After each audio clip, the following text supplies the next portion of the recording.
So welcome everybody, welcome to Satsang. So great to have you all here. This is a real treat.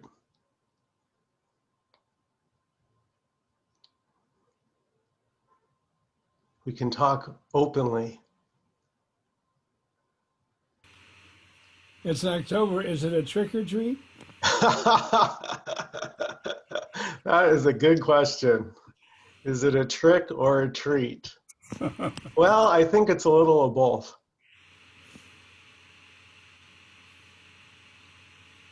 It's also just a dream without a dreamer.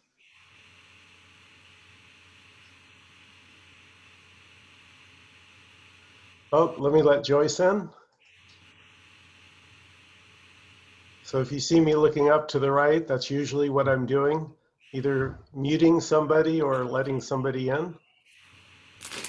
Hi, Joyce, welcome.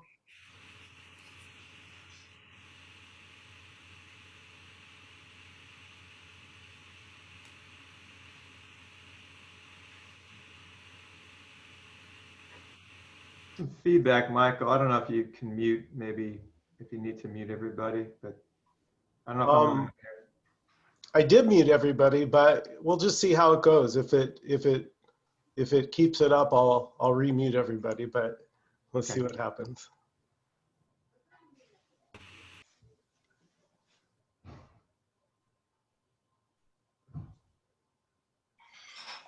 So the question here at Satsang, is this moment okay as it is?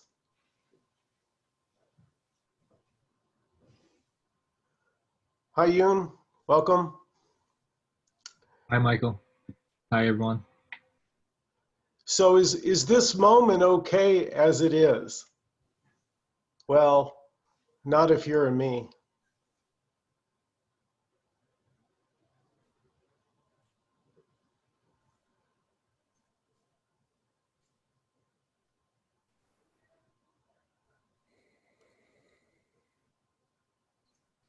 So that's why we come to Satsang, because we have this sense that something's not okay.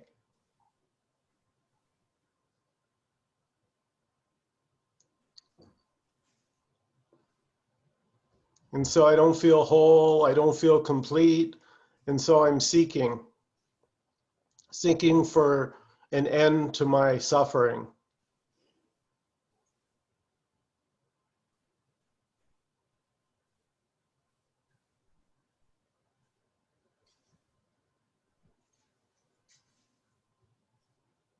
Well, I have good news and bad news.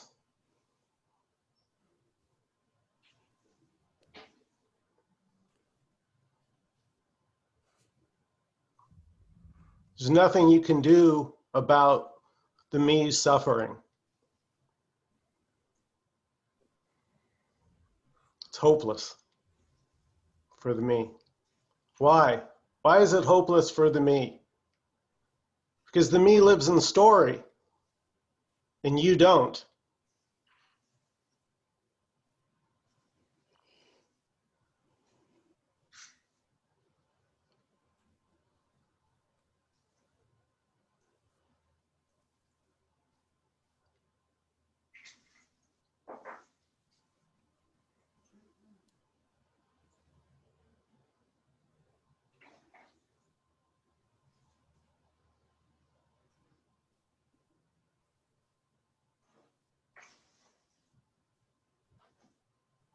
There's no freedom in story, not for what's real.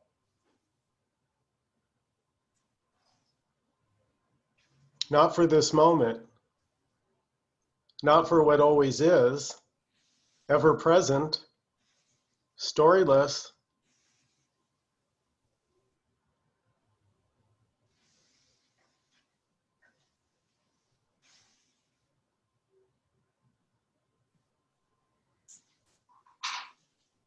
Are you okay without a story?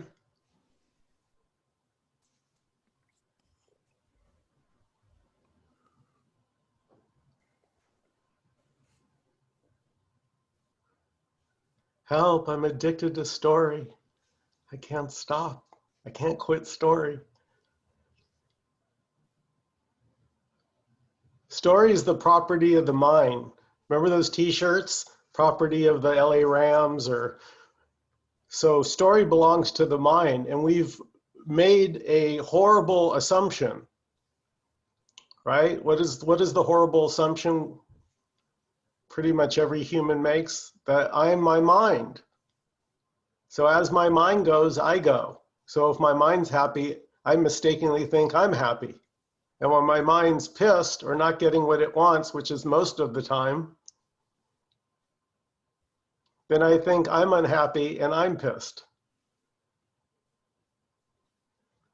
Now, I don't know about you guys, but that does not sound like freedom to me.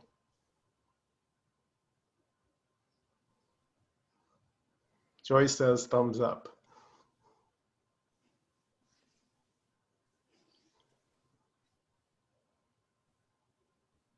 So we can go into this, and maybe Dan can help us if he has anything to add. Or not. Yeah, I just want to tweak what you're saying a little bit, just for fun. Yeah. Because it's fun season, Halloween and everything. I would just offer that, because you said something like the me is always suffering. Yeah, but I would say really maybe the me isn't really suffering, because the me doesn't actually exist. The me is a character in a dream. The me is an idea, right? So I could say, just to put it in a different way, and there isn't any like correct way to talk about this, we just try to make it clear so we can understand.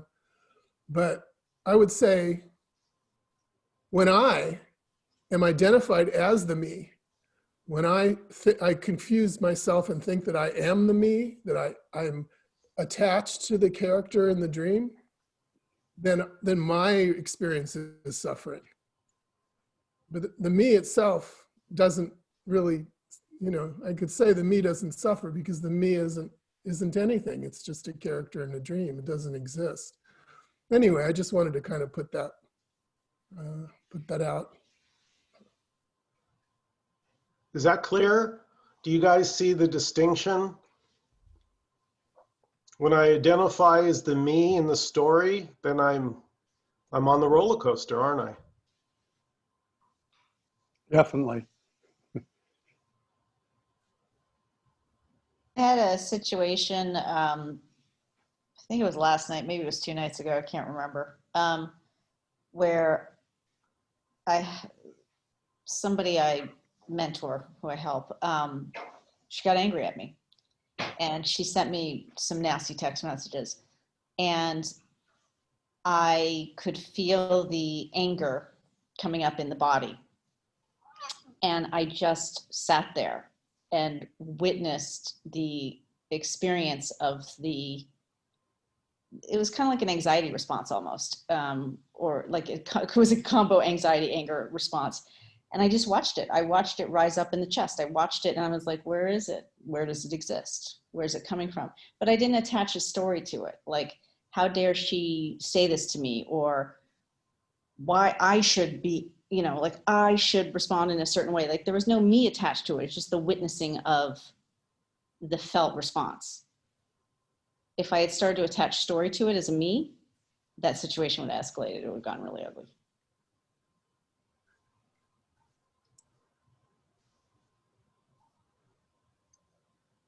Sounds like what Paul Hederman calls traveling lighter. Traveling lightly.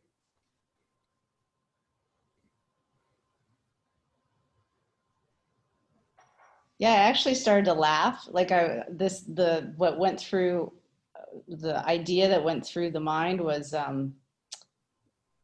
this is actually kind of fun, like this emotion, like, I'm on the roller coaster.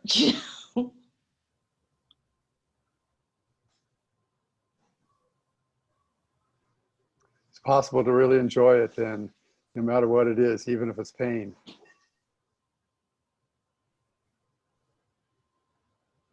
Or to be at peace with it, I guess, is a better way of putting it. Yeah, maybe peace, because I have chronic pain, and I actually have been free from it for a while, which has been such a blessing. But when I have the pain, I get rid of the story. And again, I go into the whatever, fortunately, witness consciousness comes. And I imagine I just sort of isolate the pain point, but I don't see it in any part of the body. Like it becomes this thing, just like a white light that exists in nothingness.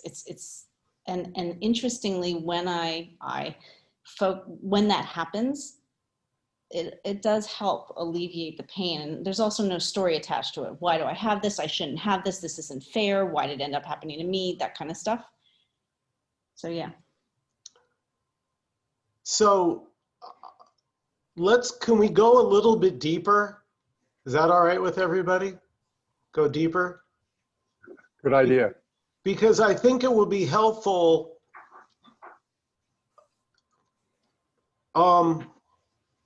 to realize, I don't know, I mean, to me, this is mind-blowing when this hits you, that you actually don't know anything about any other people. That what you think is a story about them and what they are and how they are is actually your own mind. True. This is unbelievably liberating if this is seen, because you realize you assume all those thoughts was actually how it really was, that they really were and are the way your mind is painting it. But aren't all those thoughts appearing in the same place since day one? And we can't say where that place is. And furthermore, as if that weren't enough, to finish pulling the rug out, isn't it the same mind that's telling you what others are, who they are, whether they're good or bad? Isn't that same voice, that same mind, that same energy describing what you are, what you like, what ticks you off? That same mind is playing both sides of the fence. It's playing all the roles. And if you don't have clarity, if you don't realize that you've never actually known anything about another person, it's all you. It's all appearing in your mind, whatever story you're telling. It never touched them. It never was what they actually are.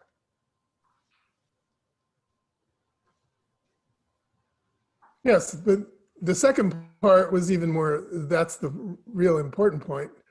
That's also true about everything I know about me, right? Yeah.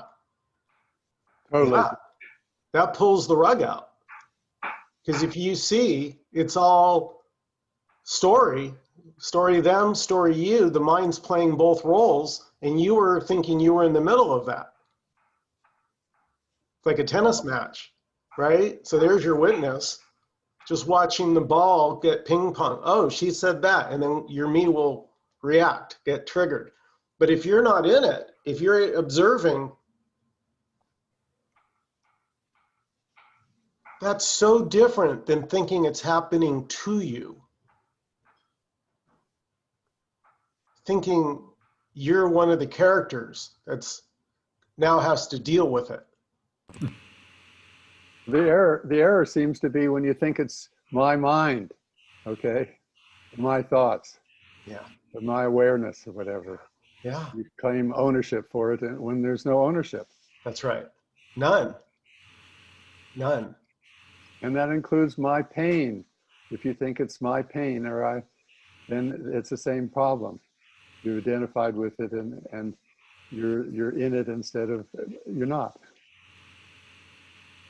Well, as Dan said last week about pain, which I thought was really good, he's saying when story's running, you're not even experiencing the pain directly. You're experiencing your story about the pain, which is worse. Yeah, it's the same as what you just said. It's all the same mechanism.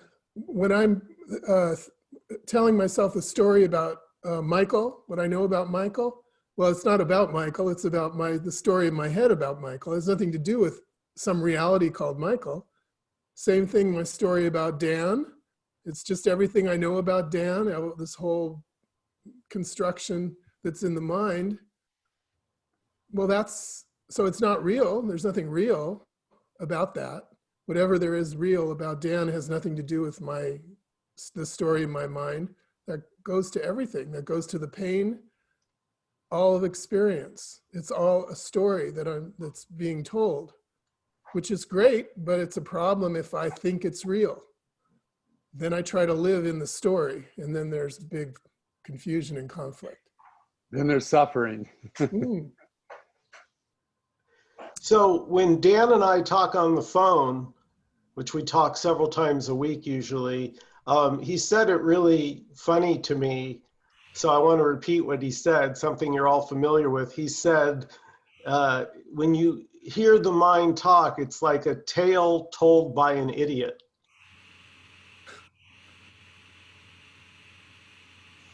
I think Shakespeare said that, but I'll take credit for it. What the heck? Well, if you're going to But yeah, steal. that's why Shakespeare's a genius. He's said it all in his plays, and that's absolutely it. Yeah. And we don't believe it. We don't take it seriously. Everything that I know is a tale told by an idiot. An idiot because the one telling the tale has no ability to know anything about what it's talking about. It's only about stories. It's only about the mind. Because there's nothing to say about what is actually real. It cannot be held by a story. It can't be converted into language. Language is always a pale, version of what's real. This is what we need to see. So then when we see that, we can stop paying so much attention to the stories and really live in what's real. And that's where the good stuff is. So Dan, if I were interested in finding what's real, where would I look? Well, come to Michael Jeffrey Satsang. And he'll tell you something like, what? Look now, look what's here, before you go into the mind story. Yeah. So it's our story that covers up the moment. It like wallpapers over, and now I don't see it. Muji talks about a thumb.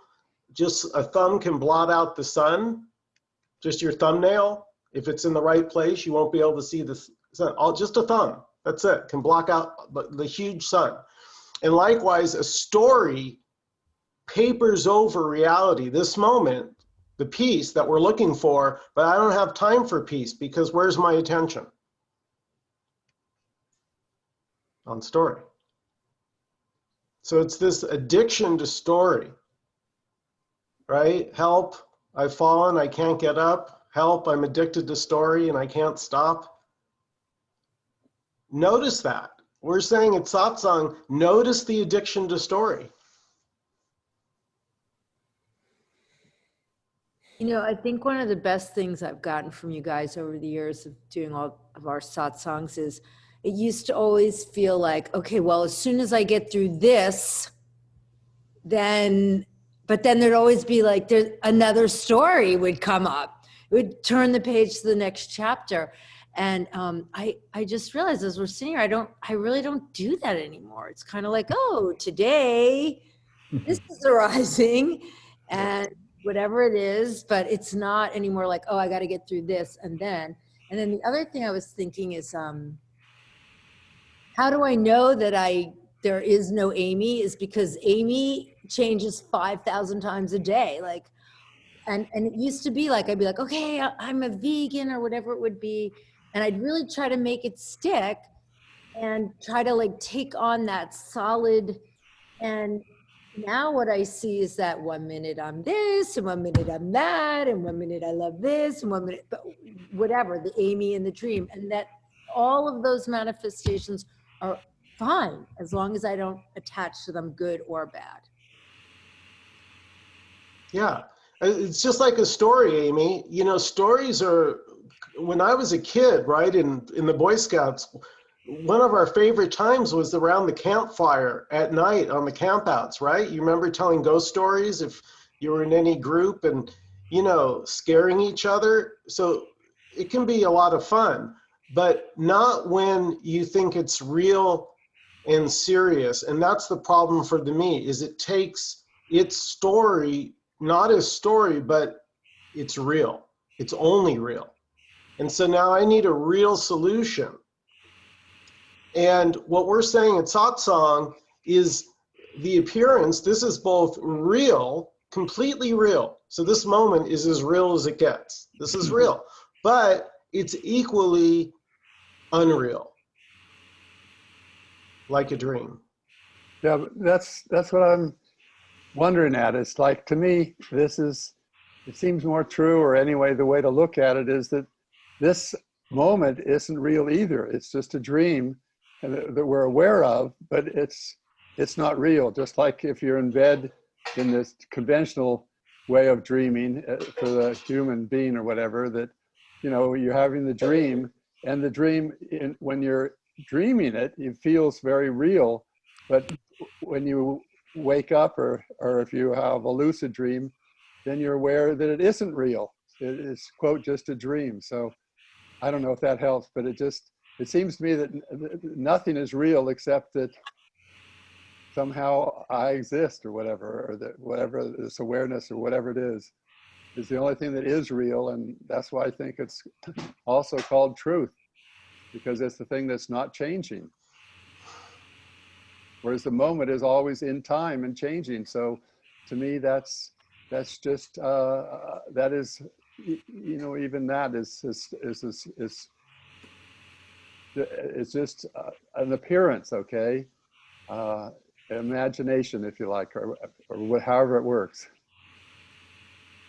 Illusion. Yes, illusion, exactly.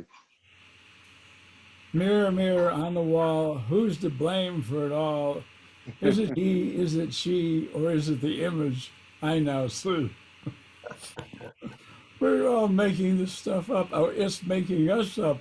The more we free ourselves from the I-ness and the minus, then you don't have a problem with your sinus.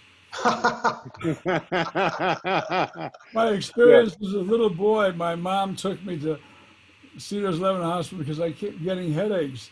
And I picked up the first issue of Popular Psychology, and I could barely read. And I read about a little girl that whenever she didn't want to do something, she got a headache. And I turned to my mom and said, I don't want to be like that little girl. And I just let it all go, and my headaches disappeared. And the doctor said, well, why is he here? He doesn't. I mean, it's illusion. It's a dream. And if you take the word dream backwards, and you know what that sounds like? It sounds like a French word called merde, which is a bunch of shit, isn't it? I'm not sure.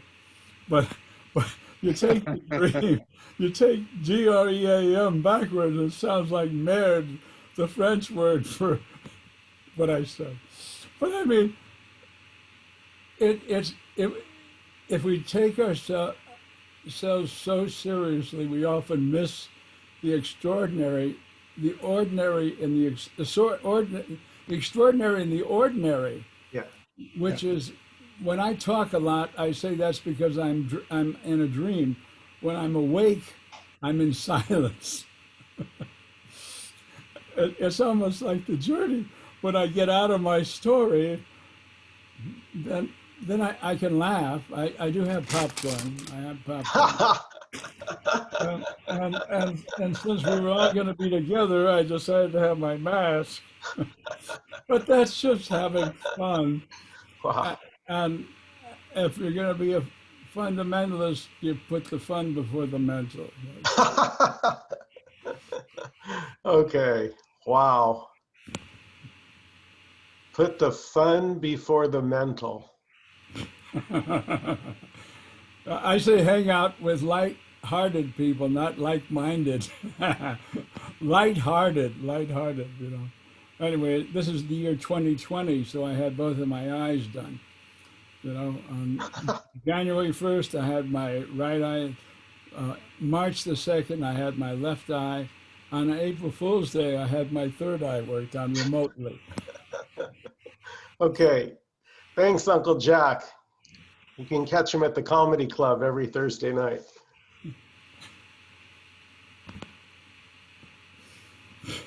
Pardon me. So, Michael, what is it? What is the story and what drives the story?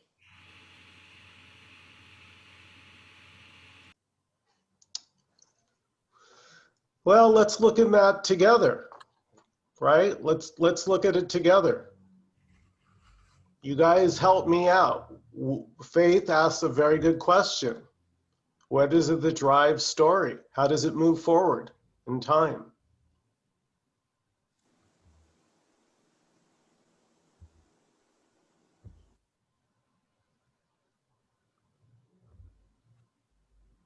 I don't know. It's a mystery. I think it's an emotional reaction to what occurs. And then there's the identification. The mind kicks in and responds to the emotional response. And then it just feeds on itself. So at Satsang, we say that the culprit is ignorance. Right? I'm ignoring what is reality, the truth. I'm ignoring what is the peace that's already here, regardless of what shows up. See, the peace is prior to the story. Peace don't care about story. Peace don't know from story. It's not. The me thinks that peace and story are related. That if I get it quiet enough, if my neighbors would just shut up, if the construction that goes on every day would just stop, I could finally find peace. No, the peace is here right now. Right now. It never goes anywhere. Can't go anywhere. Yeah. But we can if we get lost in imagination. I can go to past, I can go to future, and I can have a problem in imagination.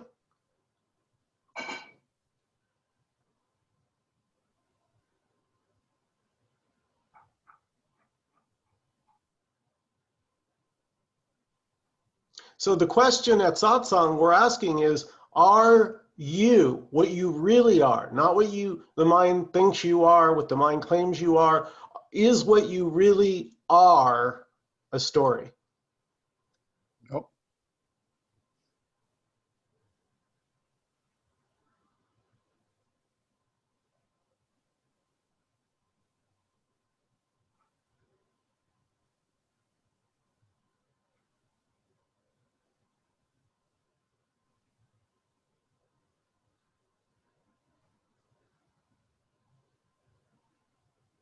What's it like not to have a story, Stephen?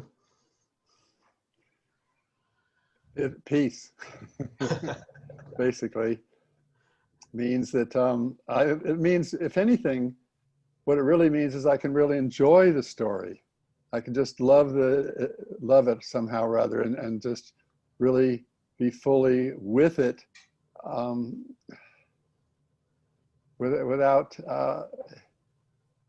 That's about all I can just say, is I can really be with the story and really be able to be fully aware of the story, or fully aware of the voice that I'm hearing or paying attention to, that supposedly is in my head or whatever it is, the me's in the mind having a story or whatever. I can just be aware of it and just suddenly it just feels, well, I don't know if there's emotion, but it just feels marvelous. It feels like it's just in heaven, I guess, whatever that might be. But I can only do that, it turns out to be, if I'm to the degree that I'm not identified with the one in the story, not identified as the one who the story is about. Exactly. Exactly. Because if I'm, Yeah. as long as I'm identified even a little bit, then I've got a whole other job to do. I've got to be the one in the story, and I've got to be making that story work. I've got the job of getting my peace, getting my happiness from the story. So in a way, that's partly an answer to Faith's question about what drives the story.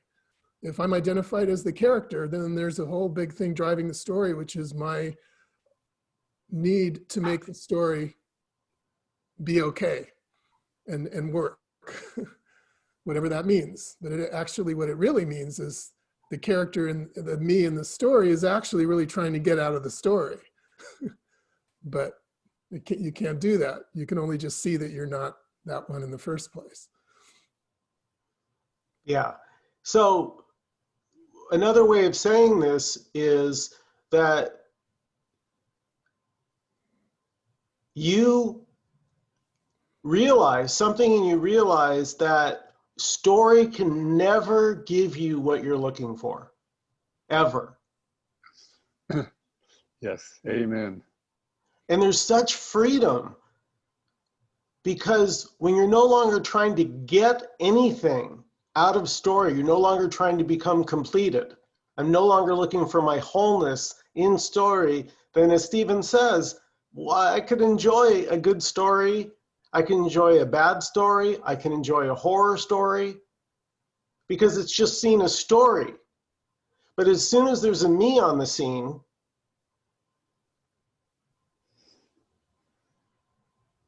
it ruins it. It ruins the party.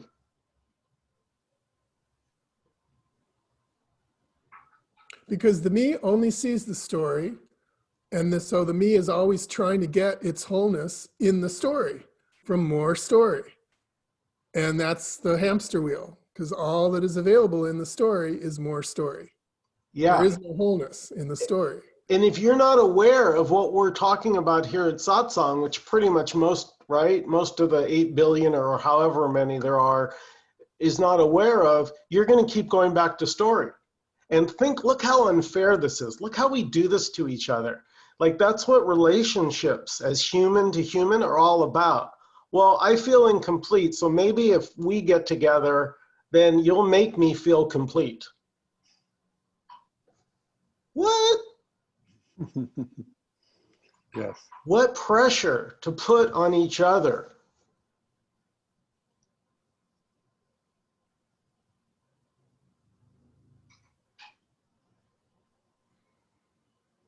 I've had trouble with my son-in-law. I look at the way he treats my grandchildren, and I have in the past, I've looked at it and I've judged him as being unkind to them.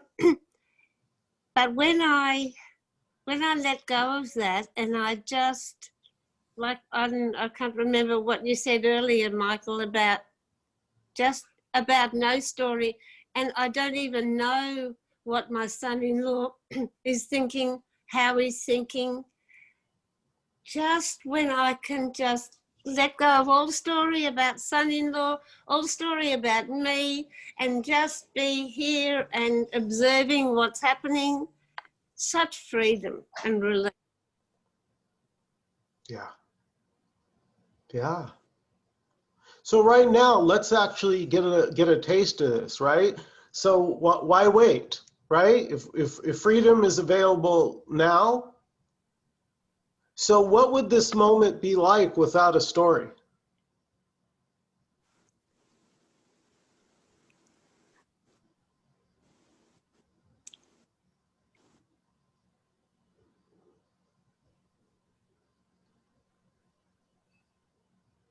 Just what it is. It's Right. just the mystery. It's just Yes. here, whatever this moment is, this is just the moment Yeah. I'm aware of. Yeah. And notice that it's so open and free, Stephen, that it includes all. So if you hate the moment, if you love the moment, if you're confused, all of that is embraced by this moment itself. It doesn't exclude. So if you're angry in this moment, that's what is. That's allowed. It's all allowed. Like, it's so beautiful when you see you can't, only the me thinks it can mess it up.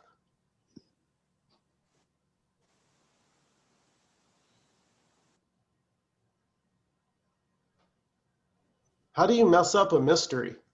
You would have to know what it is to mess it up, and then it's not a mystery. So that's why we say this is unknowable.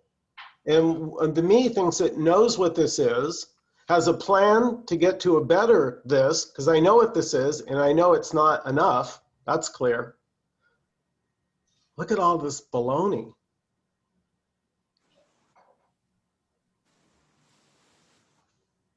Whenever I get to the place where I think I know anything, then it's like I get stuck. Yeah.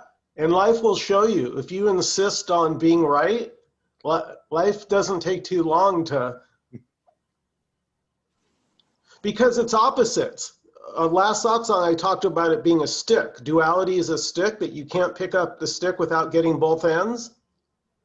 And the me is just looking for good. So it wants the stick that only has good at one end. I don't want the stick that has good on one end and bad on the other.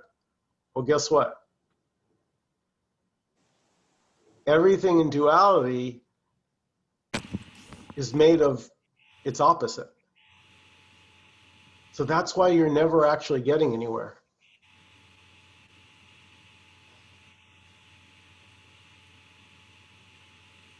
I think that for me, putting judgment down, to me, judgment's what fuels the stories for me. I don't know if it's for everybody, but like if I can put the judgment down, put the stick down, that's a judgment, the good and bad, put that down, then the story, there's no story.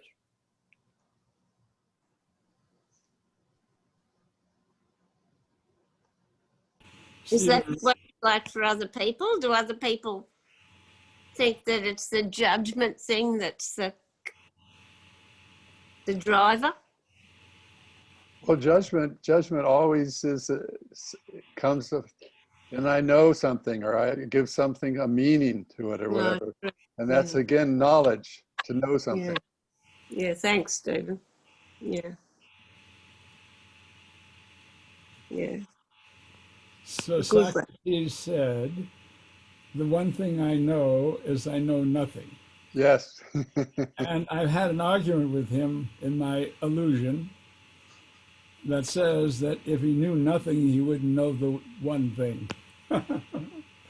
It's all an illusion. I mean, it's so much fun to not take it seriously. And if you have to choose in your own illusion, choose having fun, having joy. In Sanskrit, thousands of years ago, there was an expression that God said there was no one to know me, so I separated myself from myself so I could love myself. Now, this is the divine creator saying this. So the drama is how we go through all the illusions and then merge back into the one point that we're all part of. That's just what comes to my heart and to my mind. So the idea of what we're doing now to go beyond the ego that says I am this, I'm that. If you judge somebody, you walk a mile in their shoes, you'll be a mile away and you'll have their shoes. What I want to say, it's all a game, it's a joke. Enjoy it, but I use the name Jack out of the box. What is my box? My ego, who I think I am. This is my journey. I did this. what does it mean to be in the box? That's who other people think I am in their illusion. And when I'm out of the box, I'm detached from all this drama and the game, and it's almost like I'm just watching and enjoying, and always remembering the buttered popcorn. So this is too simple for the mind. This cannot be figured out. There's no path to get here.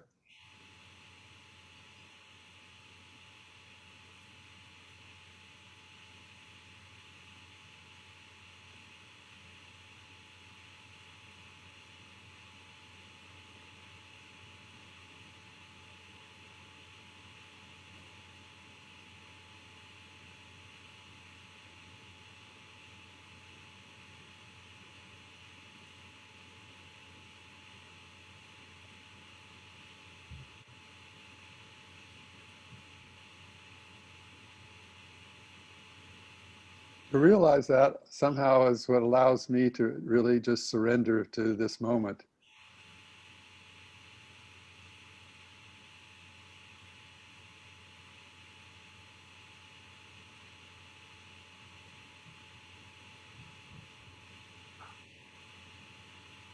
Yeah, you would never have suspected there's so much freedom in not knowing. Because this whole world's built on knowing. And especially knowing or having some belief that you know that what the future is going to be, and that you feel that's your security, is to know the future. And instead of if anything, what I'm most enjoying is just loving that I don't know. Just loving that it's all unknown, it's all mystery. Hooray. Yeah. Come on, Diane. Good to see you. Jump in here, Crikey. Yeah.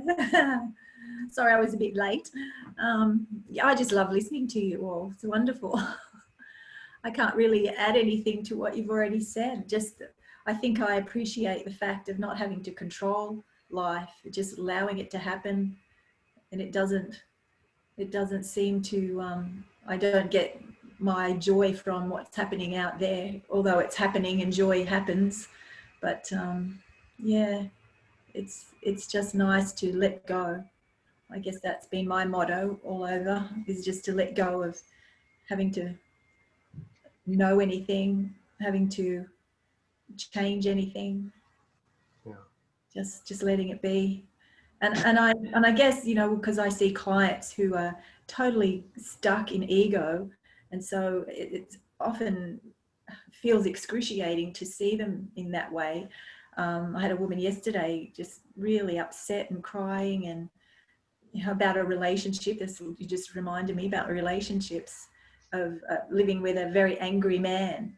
But she has the belief that you have to stay, and she wants to make it better, and it's just so painful to watch. It's sometimes get a bit lost there, especially when someone's stuck in that. I mean, offering advice is not what I do, but trying to get her to see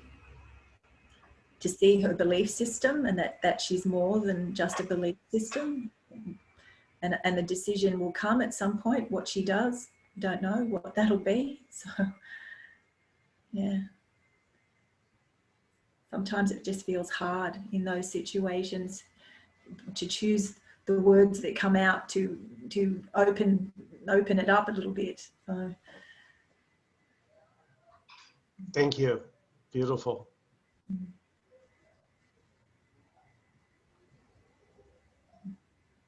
So last week, Yoon, you brought up a beautiful Ram Dass quote that the flashlight cannot see itself.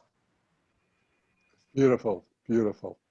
I really like it. I even like it more than, because it's so perfect, because it's like our attention goes where the flashlight is shining, onto the light. So naturally we go outward, trying to organize the world, fix the world, make my world better, completely ignoring the source of the light. So satsang is about turning your attention inward. And there's no inward or outward, but just as a way of speaking, that there's something here that goes unnoticed when we're out here in story. And you start to become aware that there's this presence that's right here. And it's always been here. And it's what you've longed for.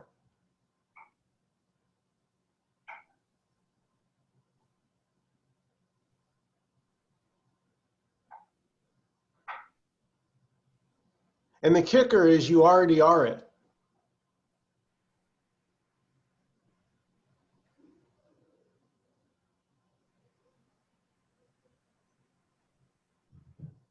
Ram Dass's last words were, "I'm becoming a nobody." He died about 2 months ago, and I was following him. I've known him for years, and I was following him from Hawaii as he's towards the end of the journey. And it was all about becoming a nobody. Yeah.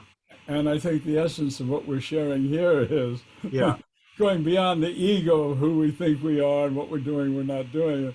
And that's the essence of Ram Dass, who was extraordinary in his illusion and his journey. Yeah. Well, that's exactly it, Uncle Jack. And Tony Parsons once said to Richard Sylvester, who used to attend his meeting years ago, afterwards, Richard came up and said, you know, I've almost got it. I kind of quite got it, but there's still a sense of a me. How do I get rid of it? And Tony just looked at him and it just came out, Tony said. He goes, I hope you die soon.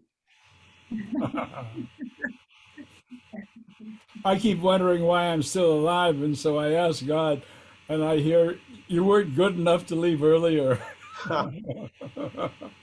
I mean, it's the illusion of who and what and the journey, but yet it's each one of us is so unique in the sense of the really who we are in that point of light, and our journeys are all extraordinary. But they're really.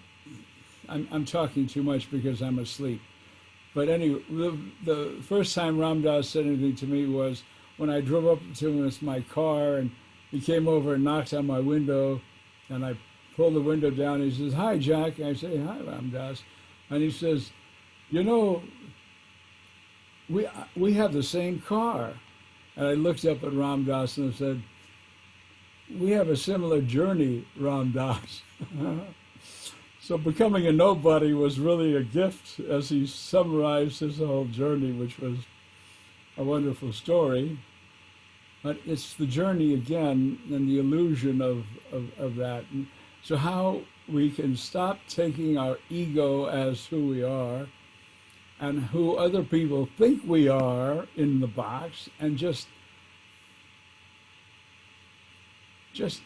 breathe in the preciousness of every nano neutrino. That's the smallest point of light. The smallest point of light is the neutrino that'll penetrate everything. The Nobel Prize was given about 3 years ago for the wisdom of the neutrino. All right, so let's just take a moment here, come back. We're gonna have to wrap up pretty soon. I just wanna open it up to anybody if they have any questions, comments, complaints. Those can go to Uncle Jack. I just had. I want to know, is that really your uncle? Yes. That's so cute. Hi, Uncle Jack. That man sitting there with the purple shirt, and he's known me the longest. I mean, since I was a baby. So I'm 60, so he's known me for 60 years. Very cute. Yeah. I'm second. He's known you since before you were nobody. Exactly. 60 years and 9 months. Yeah. I was just going to make an observation. You know, we talked about my pain last week or whatever. I went to go see someone to ask him to do something, and he said, no, I can't do that, or all these bad things. And that was, thank God he said that.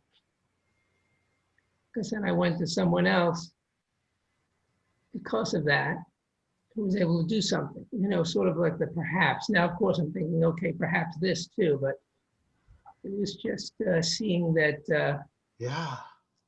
I thought this, and thank God the universe threw it out at me and said, no, whatever. I'm just, I had No, that my Ron, idea of it was, yeah. that's it. That's the intuition.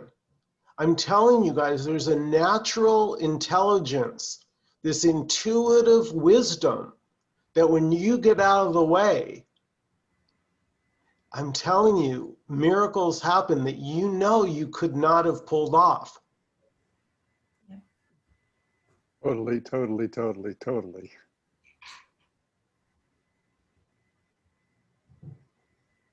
So doing still happens, but there's no doer thereof.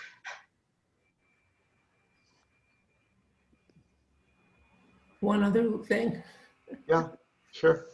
I think Amy showed me this, something from TikTok or something, which there was a priest pointing to something in the Bible about how Jesus said, don't worry about, or God takes care of all the little things, don't worry about the big things, something like that.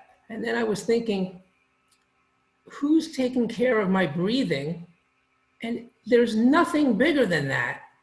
That's right. Because that's number one. Yep. Nothing else matters if the breathing's not happening. That's right. Very good. And I'm not doing it. Very good, So Ron. the biggest thing in the world I'm not doing. That's So right. why do I think I'm doing anything else? Good. That's beautiful. Yeah. The breath is the first thing the baby takes on arrival, and the body, the last thing this body will do, all bodies will exhale.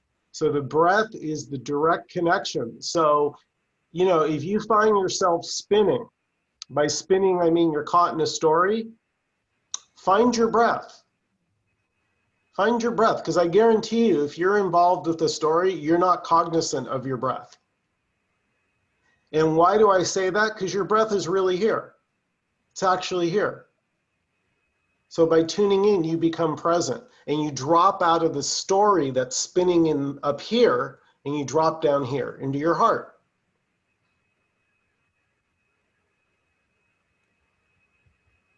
Because notice, to breathe, you don't need to think. Thank God.